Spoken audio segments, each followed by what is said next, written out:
Basically जब आप बोलते हैं किसी हाँ जी। पब्लिक फोरम में, टीवी पे, तो फिर आपका एहतसाब भी होता है।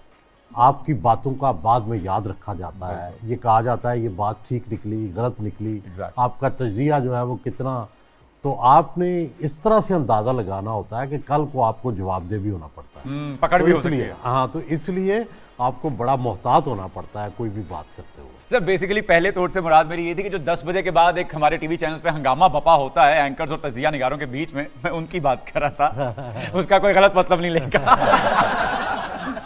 सर 2020 में आपने एक बात कही थी, जैसे कि आपने कहा कि आप जो भी कहते हैं उसकी पकड़ हो जाती है और उसको याद रखा जाता है।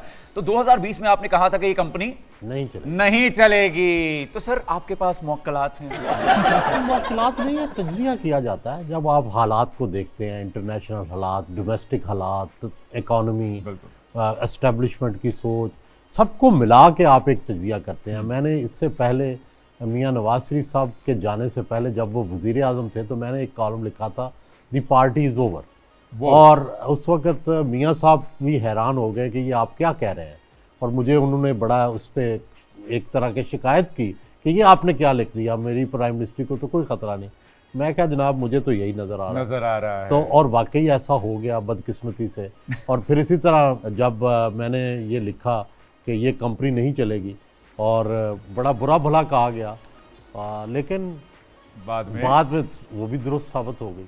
जी जी बिल्कुल, ये जुमला तो तारीख का हिस्सा है। ये पार्टी इज ओवर भुट्टो साहब की पार्टी के लिए भी कहा गया था। वैसे मैंने ये जो कॉलम है ये लिखा ही असल में ये जिस अमेरिकन डिप्लोमेट ने कहा था, मैं उससे मिला था और वाशिंगटन में, और मैंने ये कॉलम ही लिखा था कि जिस तरह भुट्टो साहब का मामला हुआ था और मैं उस बंदे से मिला, तो वो सारी जो सिचुएशन थी वो मैंने डिस्कस की थी उस डिप्लोमेट की, उसके साथ जो गुफ्तगू हुई थी वो भी, और फिर जो मियां नवाज शरीफ की हुकूमत थी उसके बारे में मैंने वही फिक्रा कहा था। ओके, तो जब आपने ये कहा कि पार्टी इज ओवर, तो आपको किसी ने जवाब में ये नहीं कहा कि अभी तो पार्टी शुरू हुई है? जी, मुझे मियां साहब ने कहा, ताजिकिस्तान हम जा रहे थे, मियां साहब ने मुझे कहा कि भाई अभी ऐसी कोई बात नहीं है। मैंने कहा जी मेरी राय है, मेरा तज्जिया है। क्या बात। और वाकई वो उनकी बस हुकूमत फिर जाते देर ही नहीं लगी।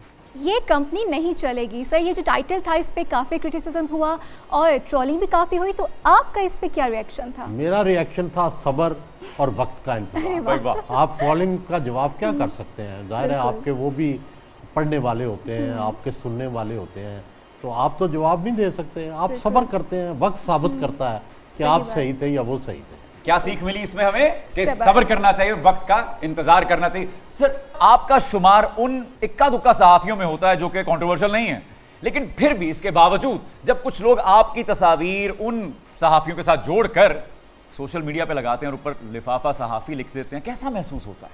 बुरा लगता है, लेकिन जब आप स्टेज पे आ जाते हैं तो फिर आपको क्रिटिसिज्म भी बर्दाश्त करनी पड़ती है, आपको हौसला करना पड़ता है।